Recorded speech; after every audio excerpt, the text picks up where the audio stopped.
বাঙালি খানায় সবাইকে স্বাগত জানাই। আপনারা তো অনেকভাবে সাজের পিঠা বানিয়ে খেয়েছেন। একবার আমার মতন করে সহজ পদ্ধতিতে আপনিও শিখে নিতে পারবেন ছোট ছোট টিপস সহ। পুরোনো দিনের পদ্ধতিতে আমি এখানে সাজের পিঠা তৈরি করব। পিঠাটা তৈরি করব কিন্তু সম্পূর্ণ চালের গুঁড়ো দিয়ে, আটা বা ময়দা দিয়ে নয়। খেজুরের গুড় দিয়ে আর দুধ দিয়ে কিভাবে পিঠাটা ভেজাবেন সেটাও আমি দেখিয়ে দেব। খেজুরের গুড় দিয়ে যখন দুধটা অনেক সময় জাল দিলে কেটে যায়, দুধ কিন্তু কাটবে না।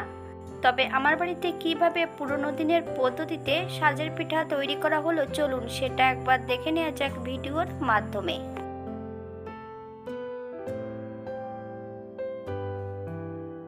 এখানে আমি 1 কেজি আতপ চালের গুঁড়ো নিয়ে নিয়েছি।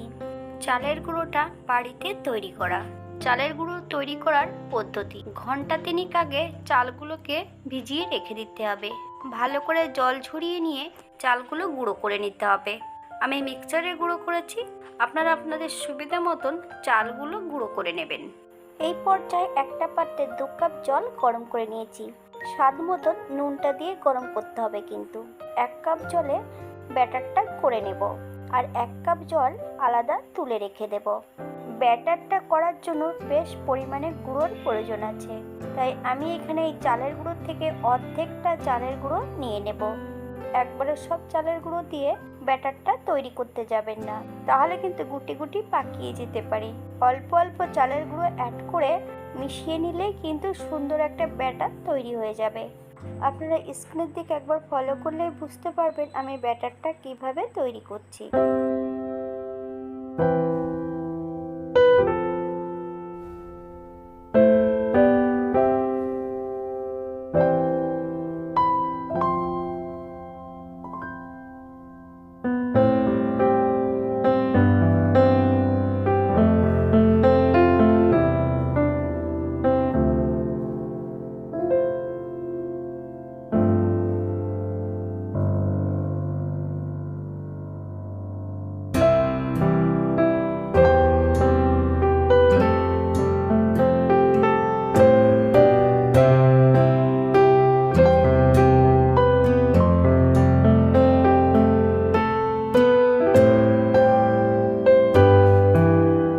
আমি ব্যাটারটা তৈরি করার জন্য ছোট বাটিতে তৈরি করছিলাম, কিন্তু বাটিটা ছোট হওয়াতে সাইড থেকে পড়ে যাচ্ছে, তাই বড় বাটিতেই আমি ব্যাটারটা তৈরি করে নিয়েছি।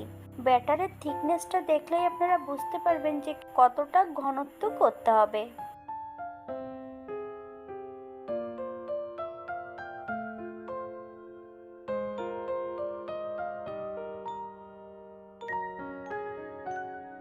দশ মিনিটের জন্য রেস্টে রেখে দিতে হবে। এই পর্যায়ে আমি 1 কাপ জল রেখেছিলাম, এটাকে কিন্তু পরে ব্যবহার করব। যখন ব্যাটারের ঘনত্বটা যখন বেশি হয়ে যাবে তখন অল্প অল্প করে জল অ্যাড করতে হবে।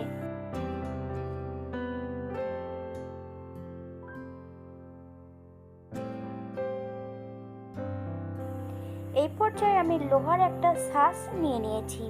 সামান্য একটু সাদা তেল দিয়ে মুছে নিতে হবে। এই পর্যায়ে গ্যাসের ফ্লেমটা মিডিয়াম রেখে ব্যাটারটা অ্যাড করতে হবে।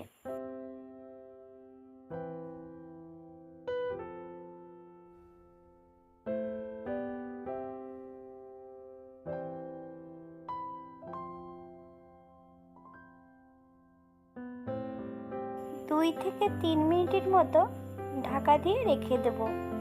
সময়টা আপনাদের এর থেকে কম বেশি লাগতে পারে।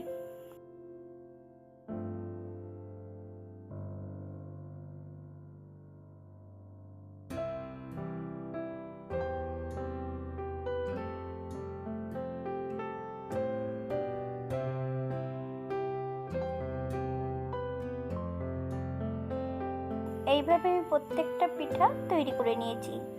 এই পিঠাগুলো কিভাবে দুধ এবং গুড় দিয়ে ভেজাতে হবে চলুন সেটা এবার দেখে নেওয়া যাক।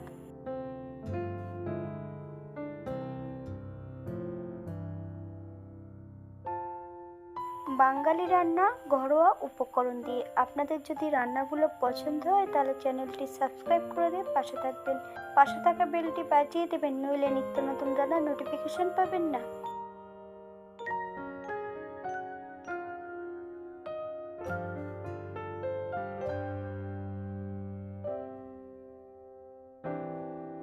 এখানে আমি 500 গ্রাম লিকুইড দুধ নিয়েছি। দুধটাকে বেশ ভালো করে প্রথমে ফুটিয়ে নেব।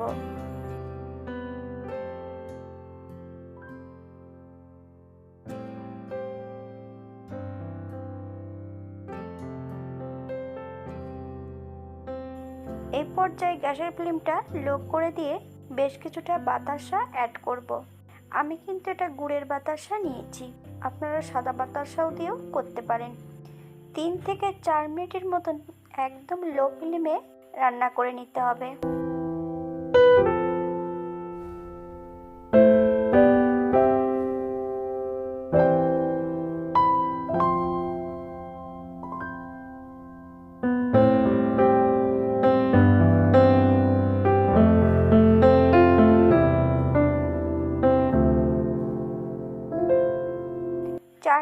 পর এই পর্যায়ে অ্যাড করব বেশ কিছুটা খেজুরের গুড়।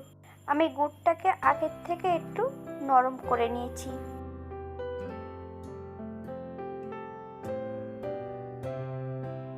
যখনই খেজুরের গুড় অ্যাড করবেন গ্যাসের ফ্লেমটা কিন্তু তখন লোতে রাখবেন, নইলে দুধটা কেটে যেতে পারে। 3 থেকে 4 মিনিটের মতন আবারও বেশ লো ফ্লেমে রান্না করে নিতে হবে।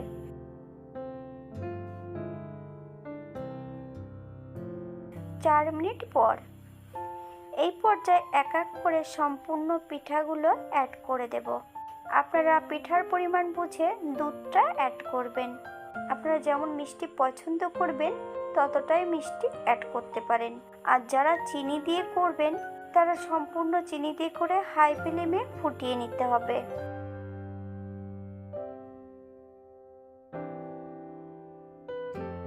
না, এই পর্যায়ে সম্পূর্ণ পিঠাগুলো অ্যাড করে দিয়েছি। হালকা হাতে নেড়ে চেড়ে পিঠাগুলোকে সেট করে দিতে হবে।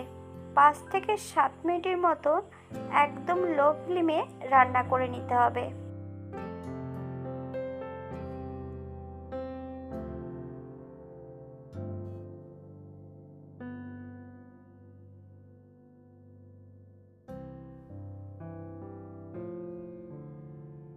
সাত মিনিট পর 2 ঘন্টার জন্য ঢাকা দিয়ে রেখে দেব।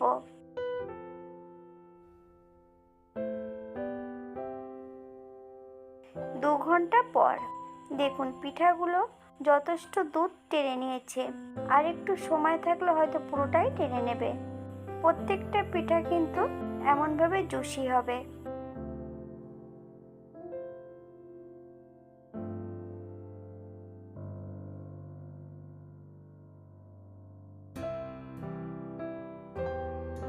বাঙালিরা কিন্তু এই পিঠাটা খেতে খুবই পছন্দ করে।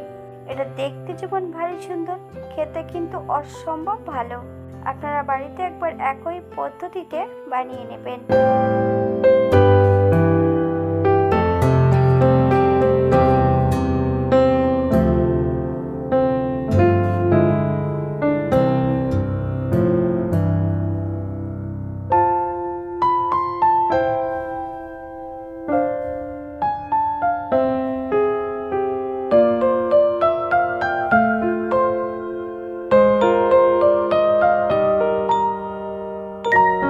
আজকের ভিডিওটি এই পর্যন্ত। সবাই সুস্থ থাকবেন, ভালো থাকবেন। অন্যদিন নতুন রেসিপি নিয়ে আপনাদের সামনে আবার আমি হাজির হব। নতুন ও পুরনো সকল বন্ধুদের অসংখ্য ধন্যবাদ ভিডিওটি দেখার জন্য। হাতে যদি সময় থাকে তাহলে লাইক, কমেন্ট, শেয়ার করবেন।